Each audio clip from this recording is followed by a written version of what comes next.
The Battle of Waterloo was an important event in history that marked the final defeat of the French Emperor Napoleon Bonaparte, along with the French army that he led. The battle also freed Europe from France's domination. Napoleon Bonaparte was a French emperor and a military leader for most of the 19th century. He led the French army to a lot of victories, and he conquered a lot of Europe in his reign. Napoleon gave himself the title of emperor after gaining a lot of political power in France in a 1799 coup d'etat.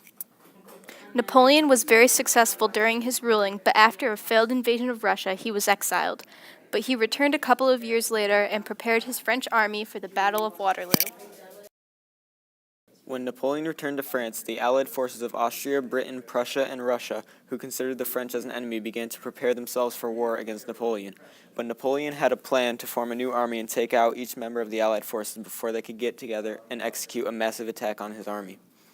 On June 16, 1850, the Battle of Ligny took place, and Napoleon and his army defeated the Prussians that were camped in Belgium, but he wasn't able to defeat the whole Prussian army at the battle.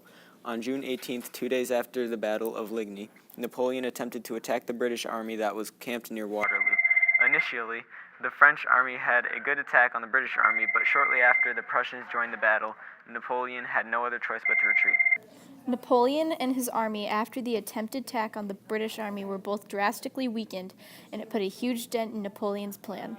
Napoleon started making irrational decisions, including strategy and who he selected for commanders of the army.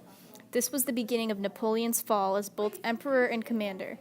And during his final battle, Napoleon rode away on his horse crying because he knew it was the end for him and his army. After those events, Napoleon was again exiled, and this time he died. The Battle of Waterloo had a big impact on how things are today. The battle granted Europe freedom from French domination, and if the battle never took place, then Europe could still be under French rule or even worse. The battle had positive and negative impacts on how the world works in the present day.